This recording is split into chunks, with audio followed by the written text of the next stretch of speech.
ఈ వీడియో కనుమ రోజుది. నిన్న సినిమాకి పోయినాను, అందుకనే పోస్ట్ చేయలేకపోయాను. టికెట్లో లేయాలనుకున్నా గానీ అసలు మెలకవే రాలేదు. మామూలు టైం 6కే లేసినాను. లేయంగానే ఇంకా రథం ముగ్గు మొదలు పెట్టినా. ఇంకా రథం ముగ్గు వేయడం అయిపోతానే ఇంకా తాడును గుడికాడ వదలాలి కదా, వేసుకుంటా పోతానా. అంత లేదు, గుడికాడికి వేసుకుంటా పోయే లోపల నడుములు పట్టకపోతాయని కొంచెం దూరం అయితే వేసిన. రథం ముగ్గు రోజుట్లా కాకుండా ఏదైనా డిఫరెంట్ గా వేద్దాం అనుకున్నా, కానీ అసలు ఐడియానే రాలేదు. ఈ 2 రోజులు ముగ్గులు వేసి వేసి నడుములు వచ్చి, అందుకని ఈ రోజు కింద అయితే నేను వేయలేదు. మా ఆడబిడ్డ అయితే వేసింది. పైన వేసిన ముగ్గు బాందా, కింద వేసిన ముగ్గు బాందా కామెంట్ అయితే చేయండి. నేను పిల్లలు స్నానం చేసి రెడీ అయిపోగానే వంట అయితే మొదలు పెట్టినా. సంక్రాంతి పండుగ చేసుకునే ప్రతి ఒక్క తెలుగు వాళ్ళ ఇంట్లో కనుమ పండుగ రోజు వచ్చేసరికి ఖచ్చితంగా టిఫిన్ కే ఉంటది నాటుకోడి కూరకు, అలాగే అలసంద వడలు. అవునా కదా, కమెంట్ అయితే చేయండి. అయితే ఈ రోజు రథం ముగ్గు వేస్తా అంటే ఒక డౌట్ వచ్చింది నాకు.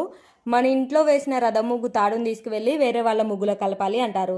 అది ఎట్లయితే అది చెప్పండి. మన ఇంటికి వచ్చేలా చిన్నవంతా వాళ్ళ ఇంటికి పోదా. అందుకనే నేనైతే ఎవరి ఇంటికాడికి పోయి కలపలే, మా ఇంటికాడనే పైన అట తిప్పి పెట్టినా. ఇక నేను కూడా లేవగానే టిఫిన్ కే మొదలు పెట్టేశాను. అలసంద వడలు అలాగే నాటుకోడి పులుసు, వేడి వేడి నాటుకోడి పులుసు అలసంద వడలు అట్లా అద్దుకుంది. ఏంటంటే దీన్ని మించిన వంట ఇంకోటి ఉండదు అనిపించాలి. మళ్ళీ మధ్యాహ్నానికి బగారా రైస్ అలాగే నాటుకోడి పులుసు మళ్ళీ ఫ్రెష్ గా చేశాను. ఈ రోజుకైతే ఇంత నమ్మకం. వీడియోతో మళ్ళీ కలుద్దాం.